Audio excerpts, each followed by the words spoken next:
स्वामीजी महाराज आणि त्याही पलीकडे जाऊन भगवद्गीता आपण इथं ठेवलेली आहे. त्या भगवद्गीतेमध्ये जीवनाचं संपूर्ण सार आहे. सार जीवन कसं जगावं हे सार त्याच्यात आहे.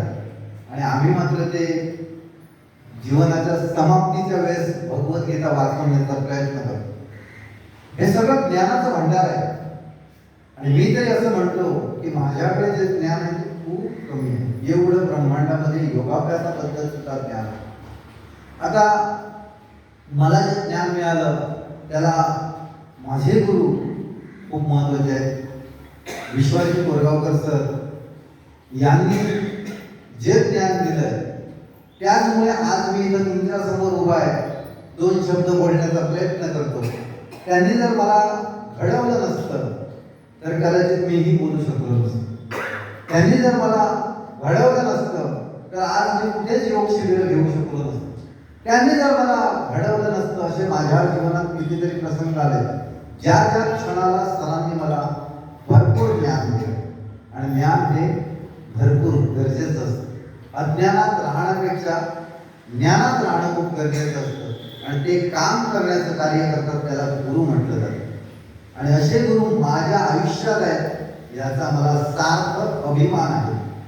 आता मी तर एवढं जाणतो की परमेश्वर ईश्वर प्रत्येक व्यक्तीच्या आयुष्यात आणि प्रत्येक क्षणोक्षणी उपस्थित राहू शकत नाही. आणि म्हणून परमेश्वराने गुरुची निर्मिती केली. आणि ज्याच्या आयुष्यात गुरु आहे त्याला परमेश्वराची सुद्धा गरज नाही. त्यामुळे मी माझ्या गुरूंना एवढं मानतो, परमेश्वरापेक्षाही मानतो. मी सांगितलंय त्यांना उद्या. कारण हे भाव जर माझ्यामध्ये नसतील तर माझ्यामध्ये अहंपणा आहे. तो अहंपणा कधीच येऊ द्यायचा नाही. जोपर्यंत ईश्वराचं प्रतिरूप म्हणजे गुरु आहे हे माझ्या मनामध्ये भाव असतील तोचपर्यंत मी जीवन जगायला पात्र आहे. जीवन जगण्यापेक्षा कसं तुम्ही जीवन जगता हे खूप गरजेचं आहे. त्यामुळे माझी प्रत्येक व्यक्तीला, आता हा गुरु म्हणजे काय फक्त एक ठराविक एकच व्यक्ती असं नसतं. प्रत्येक व्यक्तीच्या आयुष्यामध्ये गुरु असतात. तो कितीतरी जण गुरु शोधतच असतात पण त्यांना गुरुच मिळत नसतात. आणि भोंदू बाबांच्या समोर काही वेळा गुरु समजून आपण ते नतमस्तक होतो. गुरु ओळखणं देखील खूप गरजेचं असतं. गुरु ओळखणं देखील गरजेचं असतं कारण गुरु हा जीवनाचा आधार असतो. आणि अशा चुकीच्या गुरुकडे देखील भरकटलेले लोक कितीतरी आहेत. या गुरुचा रिझल्ट येत नाही, लगेच दुसऱ्या गुरुकडे जातात, तिसऱ्या गुरुकडे जातात. पण मनात भाव तुमच्या नाही आहे. परमेश्वराकडे होतं तसंच मंदिरात गेल्यानंतर या देव 16 सोमवार केले नाही होत, आता दत्ताकडे जाऊन बघूया. ते काय तुमचे भाव जर असे असतील तर तो दत्त गुरु सुद्धा आणि ते शिवशंकर सुद्धा तुमच्यासाठी काही करू शकणार नाही. म्हणजे याचा अर्थच मुळात असे आहे, तुमचे भाव खूप महत्वाचे आहेत. तेच गुरुप्रती परमेश्वराप्रती जर तुमचे भाव चांगले असतील तर प्रत्येक करणारी कृती तुमची निश्चितपणे चांगली असणार. हे भाव मनात नाही तर अंतरंगात उतरावे लागतात. आणि ते सामान्य नाही, ते सर्वांनाच जमतं असं नाही. सर्वांच्याच आयुष्यात गुरु असतात पण ते दिसणं गरजेचं आहे. आणि ज्याला त्याची अनुभूती होते तोच व्यक्ती स्वतःचं जीवन उद्धाराच्या मार्गाकडे जात असतो, प्रगती मार्गाकडे जात असतो. नाही तर आपलं आतापर्यंतचं आयुष्य भरपूर आहे परंतु काहीतरी जीवनात कलाटणी मिळण्यासाठी काही वेळा घडावं लागतं. जसं आता राणे सरांनी सांगितलं, ज्यांनी स्वतःच्या बायकोला योग वर्गाला आणून सोडण्यासाठी आले होते ते एका दिवसात बदललेले आणि त्यांनी देखील फॉर्म भरला. हे सामान्य आहे का? म्हणजे परमेश्वराने सांगितलेलं होतं की त्यांनी देखील या वर्गाचा आस्वाद घेऊ शकलं पाहिजे. त्यांच्या डोक्यात त्यावेळेस बायकोला आणून सोडताना लक्षात नव्हतं, माहीत नव्हतं की मी या योग वर्गाचा एक घटक बनणार नाही.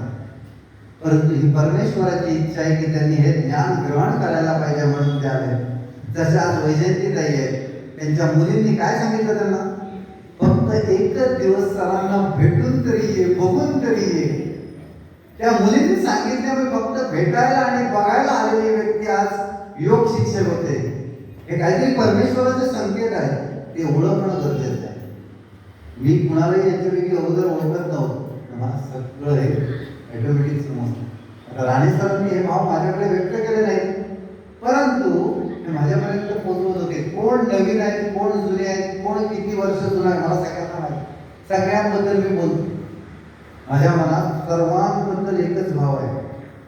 मी बऱ्याच वेळा म्हणतो की अमुक व्यक्ती खूप, ज्या व्यक्तीने खूप चांगलं काम केलं त्याला 4 लोकात चांगलं म्हटलंच पाहिजे.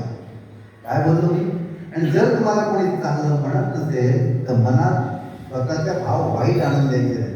आपण कृतीतून करून दाखवायचं असतं. जे तुम्हाला कर्मयोग शिकवले ते आपल्या वर्गात अनुभवायचे असतील तर कर्मयोग, भक्तियोग, लययोग ह्या सगळ्या योगाभ्यासांचा अभ्यास आचरणात आणणं गरजेचं आहे. फक्त आपण राजयोग, ज्याला अष्टांग योग म्हणतो, तेवढ्याच पुरतं मर्यादित राहता योगाभ्यासाची जी 8 वेगवेगळ्या प्रकारचे व्याख्या आहेत, ते सगळा योग आपण करू शकलो पाहिजे. आपल्या आचरणात असू शकला पाहिजे. एवढंच आजच्या दिवशी, मी गुरुपौर्णिमेच्या दिवशी तुम्हाला बोलतोय आणि मी माझ्या वाणीला विराम देतो. गुरुदक्षिणा म्हणून मी मात्र निश्चितपणे आदल्या दिवशी तुम्हाला सांगणार आहे की तुम्ही द्यायची आहे. गुरुदक्षिणा द्यायला कोण कोण तयार आहे त्यांनी हात वर करायचे आहे, मनापासून हात वर करायचे. शिबिराच्या शेवटच्या दिवशी तुमच्याकडे निश्चितपणे गुरुदक्षिणा मागण्यात येणार आहे आणि ती जर तुम्ही दिलात तर मला जास्त आनंद होईल. एवढंच बोलून मी माझ्या वाणीला विराम देतो.